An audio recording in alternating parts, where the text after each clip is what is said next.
Dios siempre ha tenido un gran sueño para todos nosotros, y nosotros somos parte de ese gran sueño de Dios.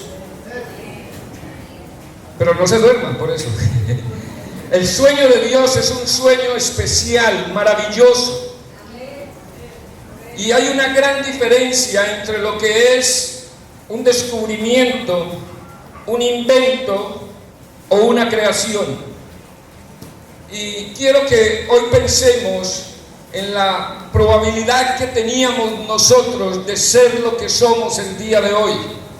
Y voy a pedirle a la hermana que nos pase el video que sigue a continuación para pensar un poquitico acerca de los países, las etnias, los habitantes que hay en el mundo. ¿Cuántos países hay en el mundo, hermanos?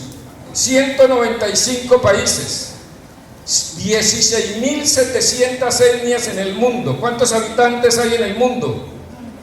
Habitantes, 8.124 millones de habitantes en el mundo, de los cuales hacemos parte los que estamos en este lugar. Entender, hermanos, que estamos en la época de mayor explosión demográfica en la historia. A muchos de nosotros nos ha tocado pasar en esta historia, mis amados, viendo los 3.000 millones de personas, luego a los 4.000 millones de personas, luego ver los 5.000 millones de personas, luego ver los 6.000 millones de personas, luego 7.000 millones de personas, 8.000 millones de personas. Nos está tocando la generación donde ha habido más cambios y más crecimiento en la humanidad y desarrollo en la humanidad. Y esa es una oportunidad para ver la gloria de Dios sobre toda la tierra. O sea que hay más oportunidad, pero también hay más desafío para evangelizar el mundo, para alcanzar el mundo. Los científicos que no conocen de Dios dicen que la vida sobre la tierra llegó al azar, que fue una mezcla de sustancias que originaron la vida.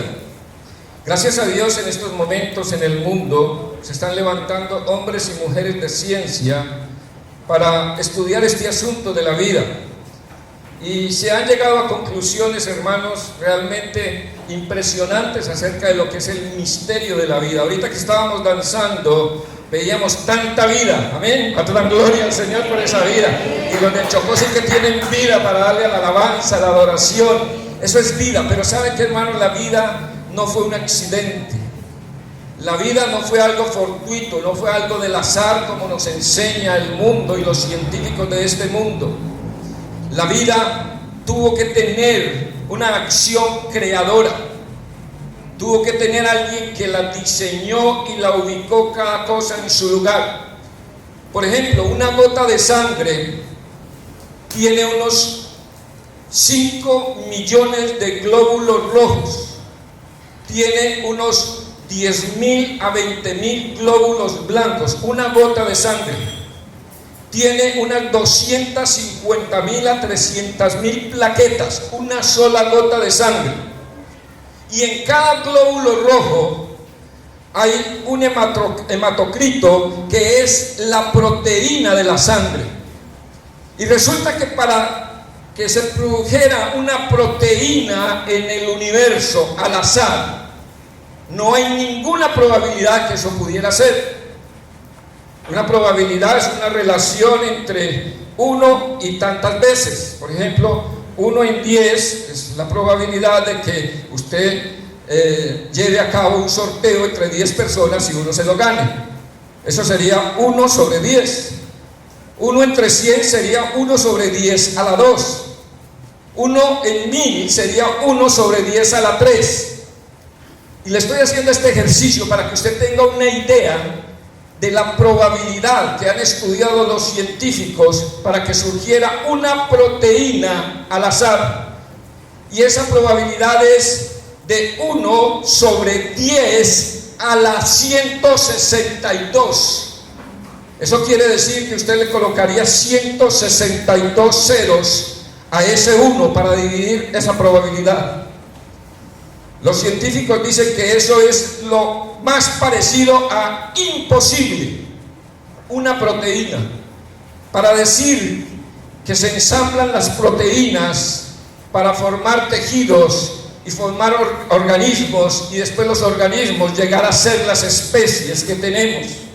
En un planeta tan diverso donde hay más de 8 millones de especies diferentes, dicen los científicos, se necesita una mano creadora, porque el azar no lo puede producir.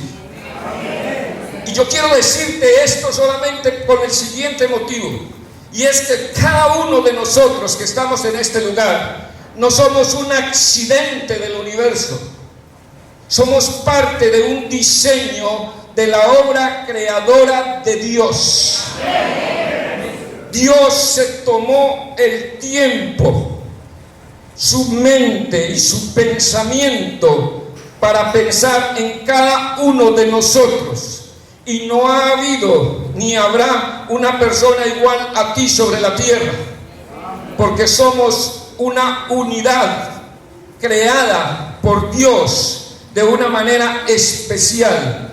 Así que si tú estabas pensando que tú eras alguien más, el día de hoy el Señor quiere decirnos: no somos accidentes del universo, somos parte de la mano creadora de Dios, que quiso que tú estuvieras sobre la tierra en este momento de la historia.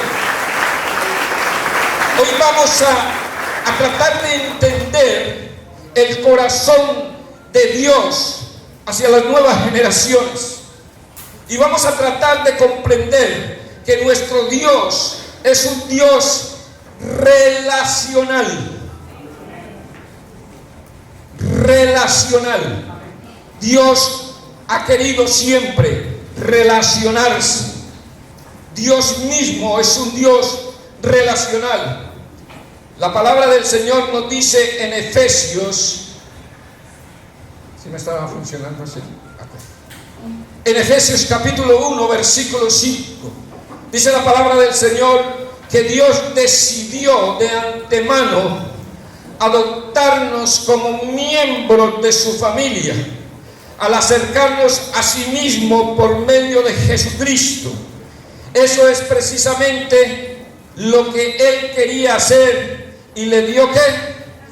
Gran gusto hacerlo. Dios no es un Dios solo, Dios no es un Dios triste, Dios no es un Dios que estaba aburrido allá en el origen de los tiempos sin saber qué hacer, porque Dios mismo, mis amados, Dios mismo es un Dios poderoso.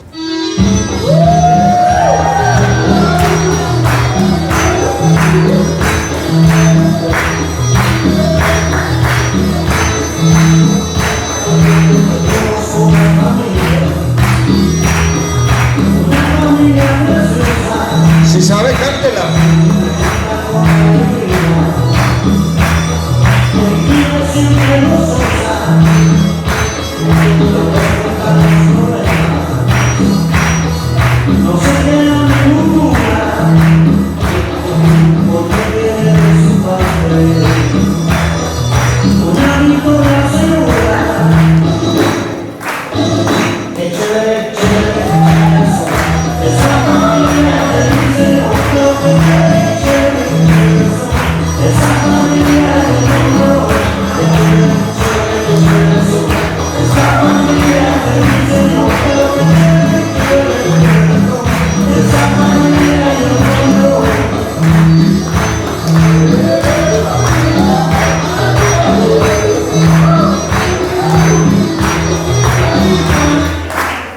Muy bien, ya, suficiente.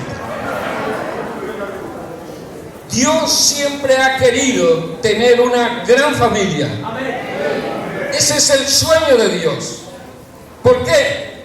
Porque Dios es un Dios relacional.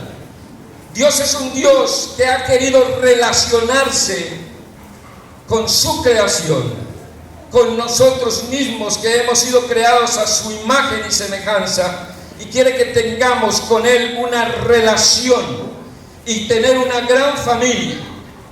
Nosotros hablamos mucho de la misión, del ministerio, de lo que la iglesia hace, pero se nos olvida el gran objetivo. El gran objetivo de Dios es tener una familia antioqueña. Una familia grande, una familia inmensa. Dios quiere añadir muchas personas a su familia. Yo no sé cómo es su familia, pero la familia que Dios quiere tener es una familia diferente. Es una familia de relaciones, de unidad. En un mundo de tantas divisiones, donde cada uno tira para su lado, uno tira para un lado, otro tira para otro lado, cada uno por sus propios intereses. Dios no quiere eso. Dios quiere una familia unida, una familia que le alabe, una familia que todo lo que haga sea para glorificarle a Él, porque Dios siempre ha soñado eso. Por eso Dios va a venir por hijos, porque Él ha querido siempre tener una gran familia. Y Dios ha querido tener una gran familia porque no porque Dios sea un Dios solitario, como lo decía ahorita. No es que Dios estaba aburrido allá en los orígenes del universo y no sabía nada, y estaba triste y no tenía nada que hacer. No, es porque en el corazón de Dios siempre ha existido el deseo de relacionarse. Y eso nos habla mucho a los que somos solitarios, a los que andamos cada uno por su propio lado, que no nos relacionamos con otras personas, porque Dios siempre ha querido que seamos personas de relaciones. Es más, Dios mismo en sí, ni siquiera Dios mismo en sí es solo, porque Dios es Padre, Hijo y Espíritu Santo. Dios en sí mismo es una comunidad que se relaciona. Desde el principio Dios no ha estado solo. Él se ha relacionado en sí mismo en una gran comunidad llamada la Trinidad, donde comparte el Padre con el Hijo con el Padre y el Hijo con el Espíritu con ellos mismos. Y de esa manera Dios siempre ha sido comunidad.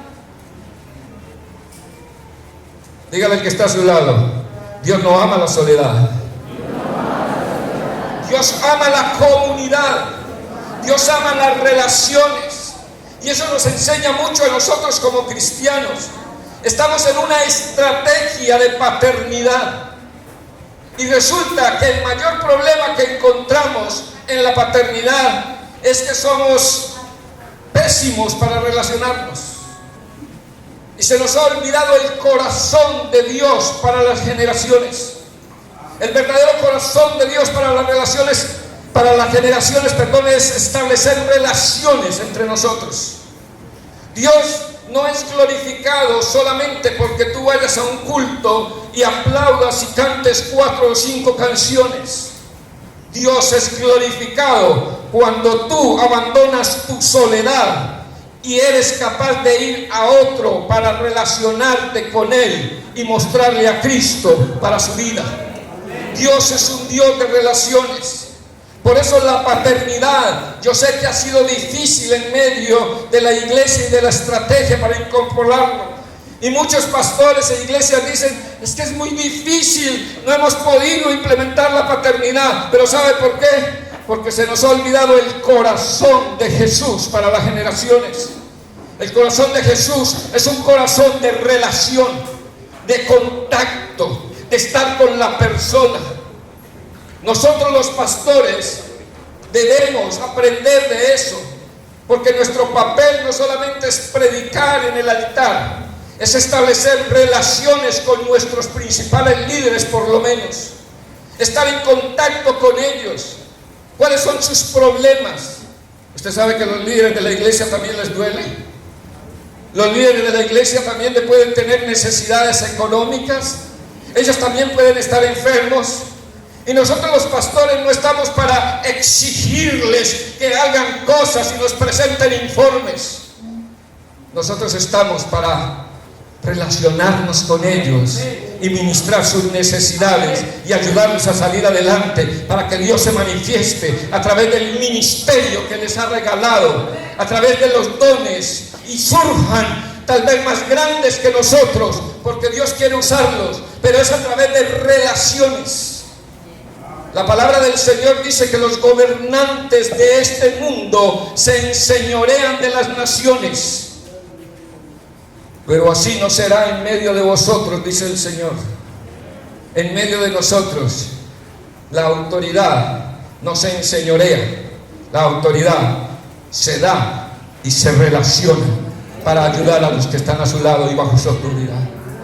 Y ahí es donde está el secreto del corazón de Jesús para las nuevas generaciones. Si queremos ver niños, prejuveniles y jóvenes siguiendo a Jesús, necesitamos levantar una iglesia que cante menos canciones y que sea menos religiosa, pero que seamos más relacionales y amorosos los unos con los otros.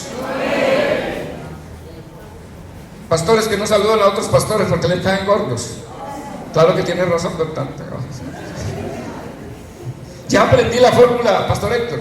Aprendí la fórmula del Pastor Héctor, cómo estar en línea. Hermano, uno con este calor y con esa chaqueta,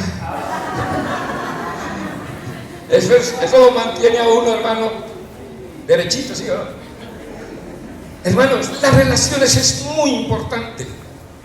Y nosotros no podemos obviar la relación como algo humano. No, es algo divino.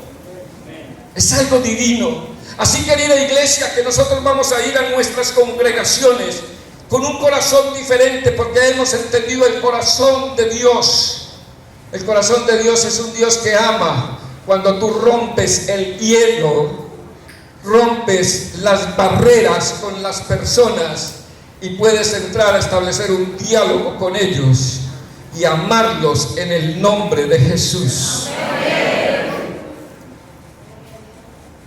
Basta del evangelio de bibliazos, donde creemos que con la Biblia tenemos que transformar a todas las personas dándole con la Biblia. Hay que ir al corazón. Es tan tremenda la situación que vive nuestra iglesia en estos momentos, donde hay tantas oportunidades.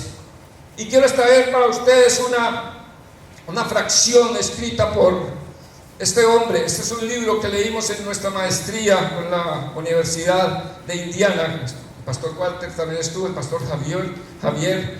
Este libro se llama Ministerio a la imagen de Dios, de Stephen Simmons.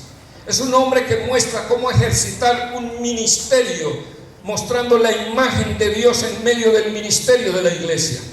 Y este hombre dice lo siguiente, dice: desde la eternidad el Padre ama al Hijo, el Hijo ama al Padre, y el Espíritu ama al Padre en el Hijo y al Hijo en el Padre.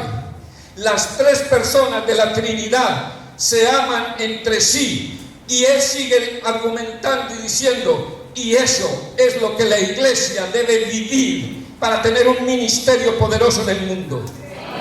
Ese es el corazón de Jesús, ministerio a la imagen de Dios. Es un ministerio poderoso, es un ministerio que no necesita hombres expertos para muchas cosas, necesita el afecto, la relación entre las personas. Cuando Simmons dice eso, está hablando de un Dios diferente, porque Dios siempre ha querido escoger un pueblo. Dios siempre ha querido tener un pueblo especial sobre todos los pueblos, para que se convierta en esa comunidad poderosa, en esa comunidad que se ama, que dice San Juan 17. San Juan 17 es la oración de Jesús antes de ir a la cruz. Y esa oración se basó ¿en qué? En que ellos se amen como nosotros nos amamos, y que sean uno como nosotros somos uno. En otras palabras, el Señor Jesucristo va a ir a dar su vida en la cruz, y lo que más estaba en su mente y en su corazón en esa última oración era pedir al Padre que ellos fueran una iglesia, que se relacionaran entre ellos, que se amaran y que permanecieran como uno. ¿Cuánto dan gloria al Señor? Por eso cuando hay división, por eso cuando hay barreras, obstáculos entre nosotros, Satanás se sonríe, porque está logrando el efecto de dañarnos como una iglesia relacional. Somos diferentes comunidades cristianas en el distrito, a nivel nacional. Tengo la oportunidad también de estar trabajando con todas las iglesias de Iberoamérica. Somos como unas 450 iglesias apenas. Hermanos, qué difícil es unir la gente para trabajar en un solo propósito. Y el Señor dice: yo quiero que ustedes aprendan a ser relacionales, a no establecer tantas diferencias entre ustedes y poder ser una sola iglesia que se proyecta hacia el mundo. ¿Cuánto dan gloria al Señor? Porque no es lo que haga la iglesia huerleyana de Río Negro, no es lo que haga la iglesia huerleyana de Aures, de Toberín, de Puerto Boyacá, es lo que haga la familia de Dios, es lo que hagamos todos juntos para glorificar el nombre del Señor. ¿Y sabe qué sucede cuando entramos en ese ambiente? Viene el crecimiento y la multiplicación para todos los lugares. De todo lugar a todo lugar comienza a surgir un crecimiento sobrenatural. ¿Sabe por qué? Porque estamos comenzando a entender cuál es el corazón de Jesús para todas las generaciones. Un corazón desaprendido de sí mismo, despegado de sí mismo para involucrarse con los demás. Debemos dejar entonces todas esas barreras que nos impiden entender el corazón de Jesús. La palabra de Dios lo dice en Éxodo capítulo 19, versículos 4 y 5. Dice la palabra del Señor así: vosotros visteis lo que hice a los egipcios, y cómo os tomé sobre alas de ¿qué? De águilas, y os he traído, escucha esa palabra, y os he traído ¿qué? A mí. Mira el corazón de Dios. El Señor los toma y dice: y yo los he traído a mí, porque Dios quiere estar con nosotros. ¿Usted sabía eso? Dios quiere estar con nosotros, dice: y los he traído a mí. Ahora pues, si diereis oído a mi voz y guardareis mi pacto, vosotros seréis mi especial tesoro sobre todos los pueblos, porque mía es toda la tierra. Canto, dar un aplauso fuerte al Señor. El Señor dice que Él quiere venir a ti, a mí, estar con nosotros. A veces nos han pintado, no sé si en el colegio o en la cultura, a un Dios por allá, barbado, ogro, mirándonos así a ver si nos vamos a equivocar, y estando allá dispuesto a darnos juicio, y tal vez con un báculo de poder para asentar su poder contra nosotros. Ese es el Dios de los griegos, ese es el Dios de los romanos. Ese no es nuestro Dios. Nuestro Dios es un Dios deseoso de relacionarse con nosotros, de estar en medio de nosotros, y que nosotros aprendamos de Él para relacionarnos con el mundo y llevarlos a los pies de Cristo. El corazón de Jesús trae relaciones sanas, relaciones sanas.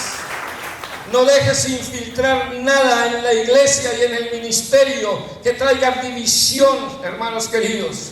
Defiende siempre las sanas relaciones. Y recuerde esta frase que le voy a decir: nunca hacer el bien será malo. Nunca hacer lo bueno será malo. No te niegues a hacer lo bueno, porque eso agrada al Señor.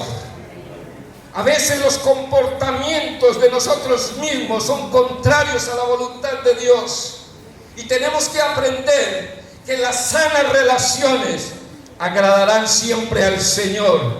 Y tal vez a otros no les cuadre eso, pero nunca tú te niegues a hacer lo bueno, porque hacer lo bueno nunca será malo y desagradable delante de los ojos del Dios Todopoderoso, que ama que su pueblo le alabe y se glorifique con todo lo que Él es, un Dios relacional.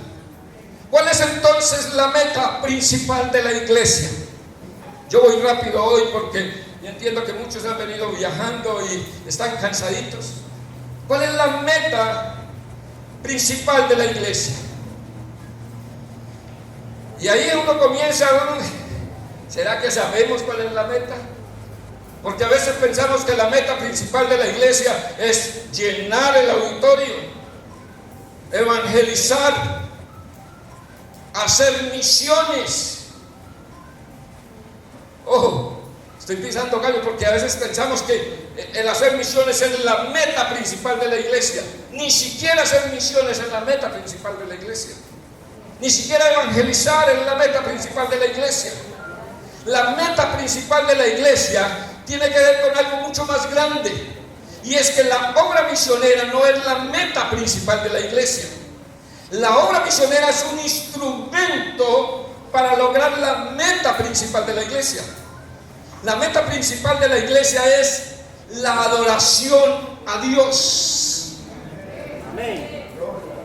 Usted no me entendió. Si usted me hubiera entendido, estuviera saltado y hubiera bajado sus telones.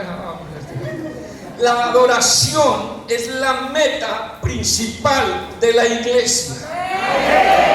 La iglesia está colocada por Dios sobre la tierra para que levante toda una generación de hombres y mujeres que adoren al Señor. ¿Cómo lo hacemos? A través del ministerio, a través de las misiones, pero la misión no es la meta. La misión es la herramienta para que las naciones adoren todos al Señor. La obra misionera entonces existe y existirá porque todavía no todos están adorando al Señor. Porque la meta nuestra es que si en tu ciudad solamente falta una persona para que adore al Señor, todavía tienes que seguir haciendo la obra misionera para que se cumpla la meta. ¿Y cuál es la meta? Que todos adoren al Señor. Entonces, cuando nosotros pensamos en la iglesia, no debemos pensar en ministerios, no debemos pensar en misiones, debemos pensar en cómo hacemos el ministerio y las misiones para que todos adoren al Señor en ese lugar, en esa comunidad, en ese municipio, para que se extienda a otros municipios, iglesias hijas, para que enviemos personas a todas las naciones, obra misionera. Ese es el corazón de Dios. El corazón de Dios es que cada persona pueda relacionarse con Él en adoración, y en una adoración que es en espíritu y en verdad. Esa es una relación espiritual, hermano, que el Señor anhela en medio de nosotros, su iglesia. Y ahí entonces entendemos, si la meta principal de la iglesia es la adoración, entonces ahí es donde viene el diseño perfecto de Dios. Y es que cuando una persona aprende a relacionarse en adoración con Dios, se rompen las barreras para comenzar a relacionarse con su prójimo también. Amén. El Señor dice: ustedes como dicen que me aman a mí y no se aman entre ustedes. Porque la relación con Dios tiene que ver con la relación con mi prójimo. Porque Dios es un Dios relacional. ¿Cuánto dan gloria al Señor? El Señor no se admira por una gran predicación, por un gran mensaje. Y yo, wow, mi hijo sí que sabe Biblia. No, el Señor se agrada cuando nosotros podemos amar a nuestro prójimo como lo amamos a Él también. Amén. Relacionarnos sanamente los unos con los otros. Ese es el corazón de Dios. O sea, el corazón de Dios no es un corazón frío, es un corazón de contacto. Él quiere estar con nosotros continuamente. La obra misionera es una necesidad temporal. Es tan temporal la obra misionera que en el cielo no va a haber misiones. ¿Ok? ¿Qué quiere decir eso? Que la obra misionera terminará. Y si termina, no es tan esencial. Pero algo que nunca terminará, eso sí es esencial. ¿Y sabe que nunca terminará? Que le adoremos a Él juntos, como un solo pueblo, una sola familia y una sola nación para la gloria de su nombre. Ese es el poder del ministerio. Ese es el poder de la iglesia, porque está el corazón de Dios en medio del ministerio, en medio de la iglesia. Entonces se rompen los conflictos, se rompen las diferencias. Todos somos iguales, aunque tenemos diferentes dones. Y Dios comienza a moverse de una manera especial. ¿Saben por qué?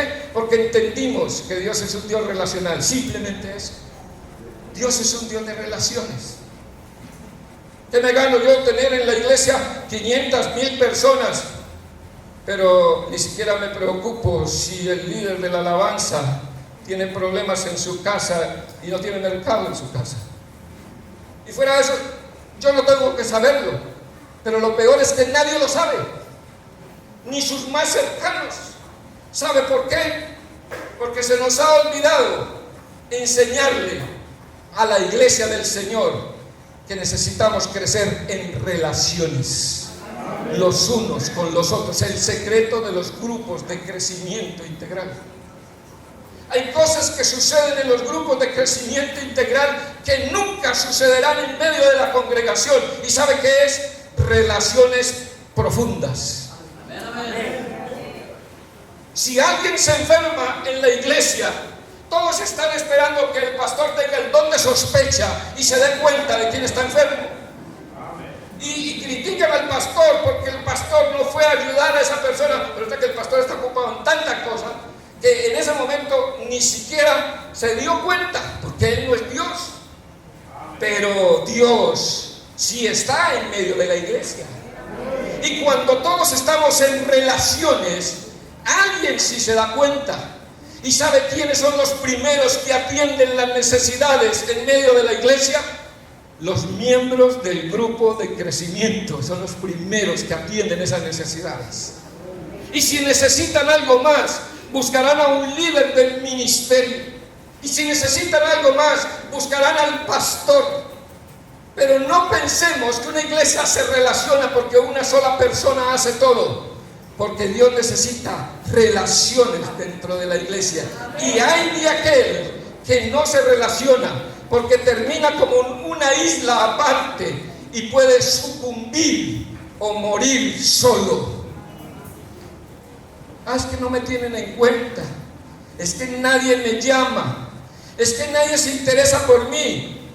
¿Sí? ¿Y por qué no te has involucrado en el grupo de crecimiento integral, donde Dios tiene su amor para ti? Tiene personas para cuidarte, para ayudarte, para protegerte, para animarte, para levantarte, porque Dios es un Dios de relaciones. Amén. Mis amados, la estrategia no surgió como una historia para que la iglesia crezca y decir, listo, crezcamos la iglesia. No. ¿Sabe cuál es el eje principal de la estrategia? Discipulado relacional. Amén. ¿Sabe por qué no funciona muchas veces la estrategia en muchos lugares? Porque no hay relaciones. Tenemos que desbloquearnos. Yo soy el primero. Es más, yo ya le he dicho a mi esposa, le he dicho a muchos líderes, yo no sé el Señor por qué me ha escogido y me ha usado durante todo este tiempo en el proceso, porque arrancamos un grupo de pastores hace más de 20 años en estos, 18 años en este proceso, a la persona que es menos relacional tal vez del cuerpo de Cristo. Pero ¿sabe por qué? Para enseñarnos que debemos crecer a la imagen de Él. Amén, amén. Y los que me conocen saben que he cambiado un poquito. Así es. Amén. Amén. Tenemos que desbloquearnos, tenemos que quitar todas esas cosas que nos ha sembrado el mundo, la historia, en nuestras mentes, en nuestros corazones, y nos impiden tener el corazón de Jesús para todas las personas que hay a nuestro alrededor. He ahí el secreto de una iglesia que aprende de Dios, porque tú y yo podemos aprender de Dios. Entonces la gente piensa que aprender de Dios es memorizarse San Juan 3:16, Mateo 3:28. No, pensamos, hermanos, que eso es aprender de Dios. No, aprender de Dios es ver su corazón y comenzar a ver las cosas como Él las ve. Como ve el Señor las cosas. ¿Y sabe qué? Si nosotros nos hiciéramos continuamente esa pregunta, dejaríamos de hacer tantas tonterías en nuestras vidas y nos enfocaríamos más en tratar de hacerlo como Él lo haría. ¿Y sabe qué trae eso? Despertar. Despertamos espiritualmente, porque nos damos cuenta que a veces nosotros con nuestras fuerzas nuestros pensamientos y nuestros deseos, nos equivocamos drásticamente en la forma en que hacemos el ministerio. Pero cuando comenzamos a ver el corazón de Dios en medio del ministerio, todo cambia. Entiende, mi amado, tú que estás acá, yo sé por qué estás acá, porque te interesa aprender más y adiestrarte más en la estrategia. Pero quiero que te lleves hoy esto, en la estrategia tiene un principio fundamental y es relaciones. Relaciones. ¿Sabe qué? Muchos han renunciado a las relaciones. No, vengan todos los que están asistiendo a la iglesia, vengan, yo les doy 3 clases de discipulado y listo, y quedan listos. Usted puede bautizar 20, 30, 50, 100 de una, pero no queda mucho. El fruto no permanece. ¿Sabe por qué? Porque se perdió la esencia del discipulado. El discipulado no es una clase. El discipulado no es algo que usted le dice, bueno, aprendes esto de memoria y listo, vaya para la casa y usted verá qué hace. No, señor. El discipulado es relaciones. Y no importa si discipulas 2, 3, 4, 5 en el año, si bautizas 5, 6, 10, no te importa el número, impórtate, y que nos importe a todos y a la iglesia que lo hagamos con el corazón de Dios para poder alcanzar a todas las generaciones. Eso tiene un efecto multiplicador. Porque si tú alcanzas a alguien a través de relaciones, ¿sabe qué está aprendiendo él? A tener también, ¿qué? Relaciones. Amén. Pero si tú le enseñas a alguien a sentarse ahí, a recibir 3 clases de discipulado y váyase, tírese al agua porque ya está listo, eso lo va a matar espiritualmente. Y le va a impedir que él proyecte un evangelio vivo de relaciones para el mundo que tanto lo necesita. Que nuestras comunidades comiencen a ver en la iglesia, que nuestros niños comiencen a ver en la iglesia, que nuestros prejuveniles, nuestros jóvenes comiencen a ver en la iglesia, que la iglesia se preocupa porque haya relaciones los unos con los otros. Amén, amén. Dios ama eso, anhela eso. Es lo que hay en su corazón. Esa meta entonces poderosa que hay en el corazón de Dios es una meta grande que Dios ha planeado para nosotros, desde el Génesis hasta el Apocalipsis. Usted lo va a ver, el plan de Dios. La Biblia siempre va a revelar el plan de Dios. Y ese plan de Dios está metido ahí desde el principio hasta el fin.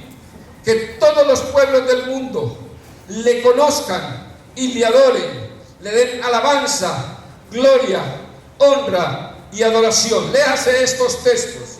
Génesis capítulo 12, versículo 1 y 3.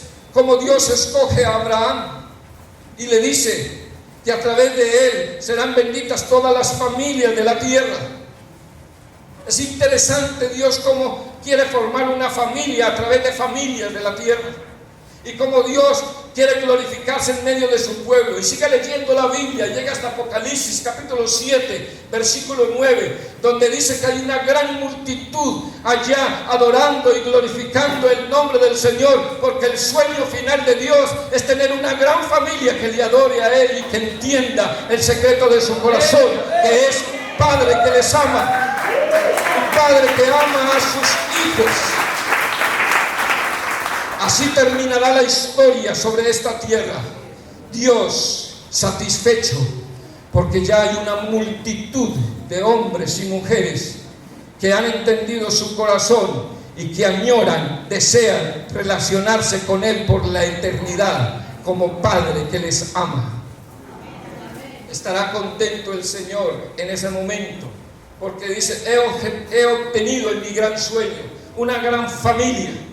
Una familia que me ama, una familia que se aman entre sí. No entrará nadie al reino de los cielos si está enemistado con su hermano.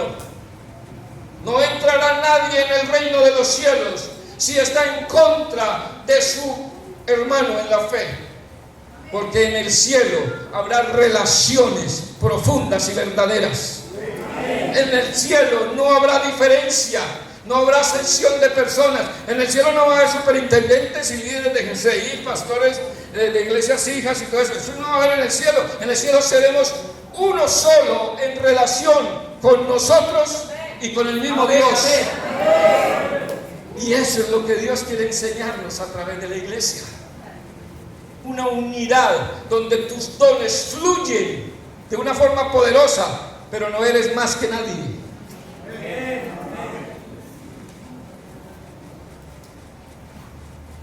Dios quiere que seamos uno. Y para ser uno necesitamos quitar todas las diferencias.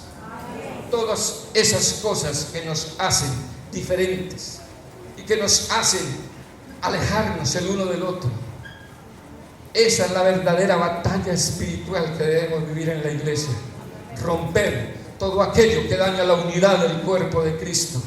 Si no, estaremos predicando, alabando, cantando y glorificando a un Dios que no será revelado en medio de las generaciones.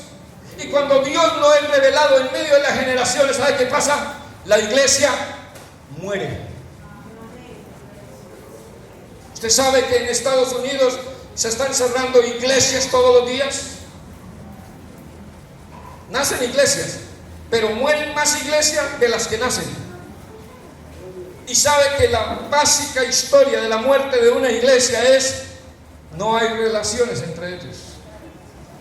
Entonces, cuando no hay relaciones, una iglesia se rompe. Es más, tiende a dividirse. Y cuando se divide, muchas de las divisiones que suceden mueren. Unas cuantas se preservan para la gloria del Señor, pero para enseñarnos que el secreto era la unidad, las relaciones. Y es tiempo de aprender de la historia. No podemos repetir la historia que le ocurrió a Europa. No podemos permitir que la historia que le ocurrió a otras naciones nos ocurra a nosotros en Colombia.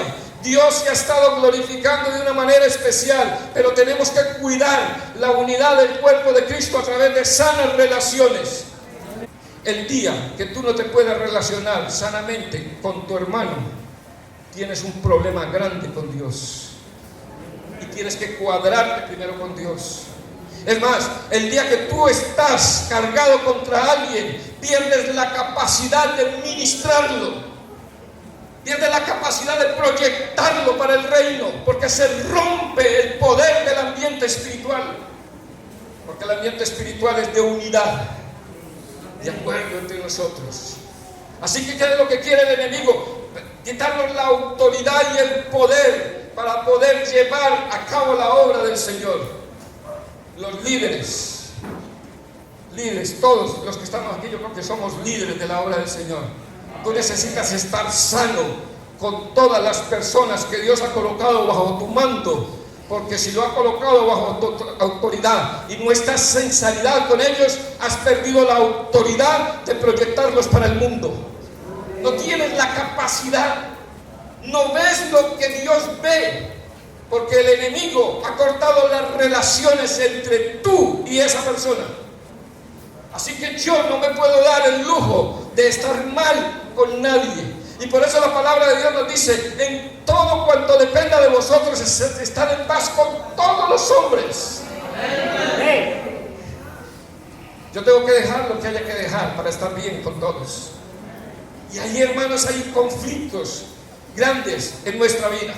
Pregunta: ¿cómo lograrlo? Se alcanzan las naciones haciendo discípulos en las naciones. Qué fórmula tan compleja, ¿sí o no?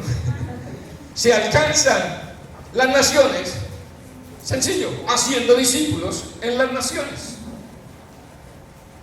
¿Cómo lograrlo? Una nación entonces es transformada cuando los individuos son cambiados por el poder del corazón de Jesús, por el poder de Jesús.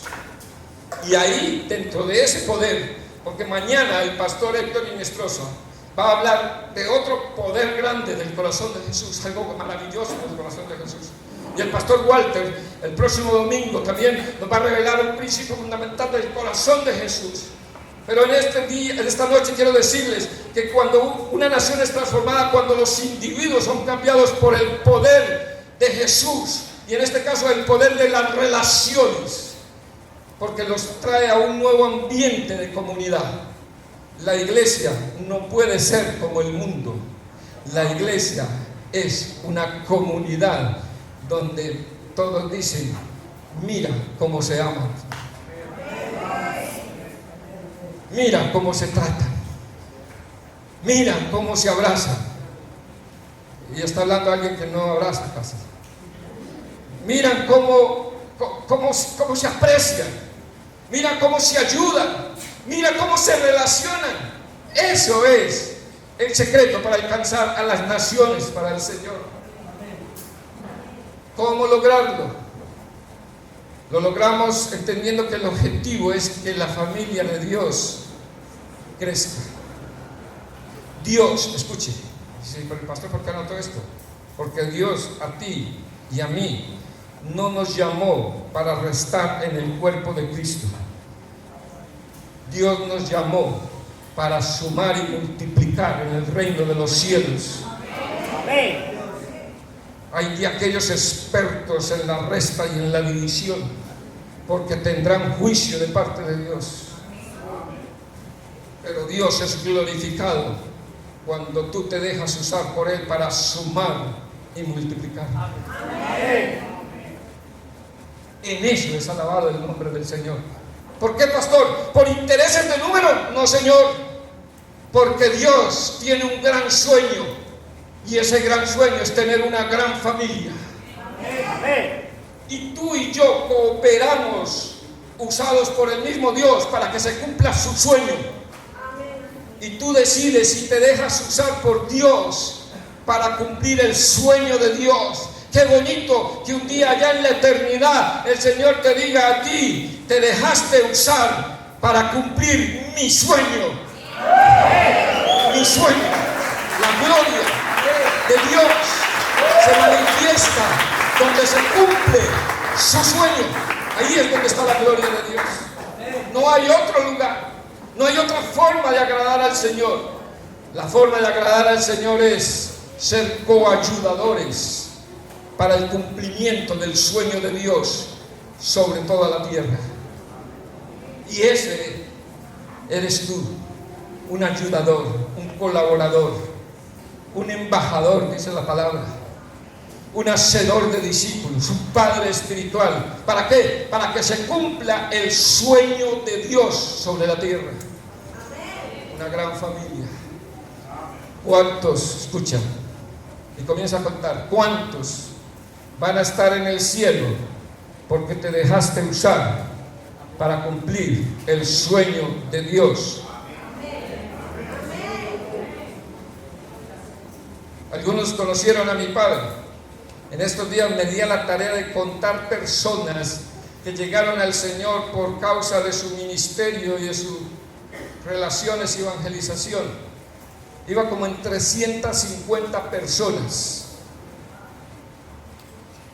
Esas son las personas que nunca fueron pastores, nunca fueron superintendentes, nunca fueron esos grandes maestros que estuvieron en grandes auditorios, pero que se dejaron usar para que el sueño de Dios se cumpliera sobre la tierra.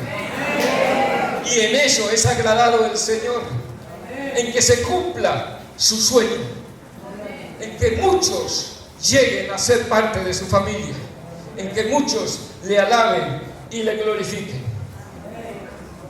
El objetivo entonces es que esa familia crezca, porque aquel que salva una vida salva al mundo entero. Hemos escrito una carta tratando de explicarlo todo en caso de que sea capturado.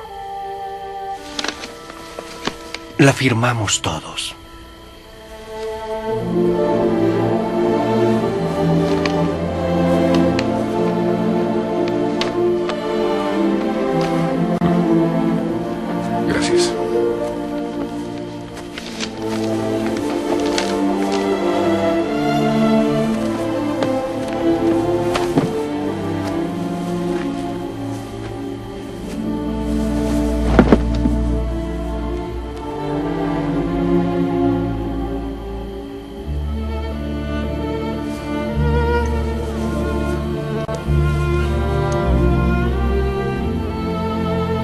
Es hebreo, viene del Talmud y dice: aquel que salva una vida salva al mundo entero.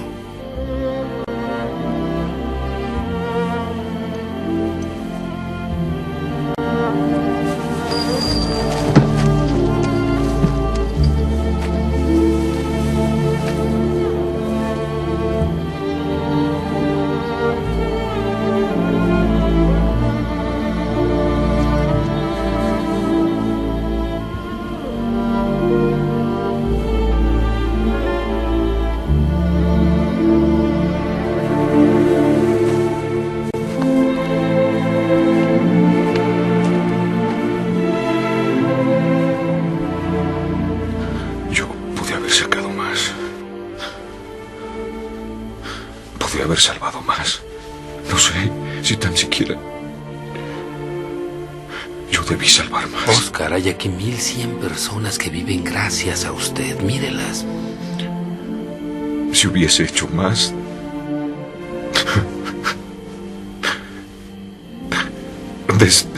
despilfarré tanto dinero. No tienes idea. Si solo hubiese... Vivirán generaciones por lo que usted hizo. No hice lo suficiente. Usted hizo mucho.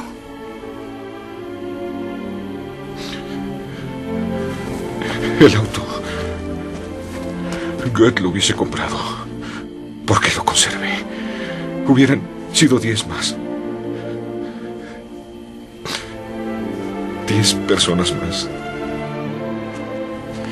10 personas.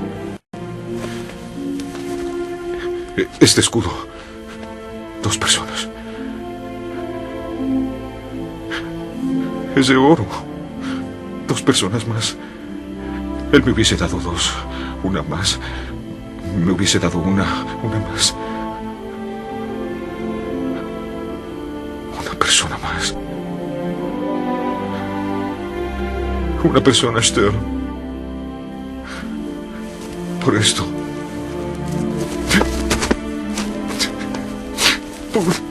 Pude haber salvado a otra persona. Y no lo hice. No lo hice.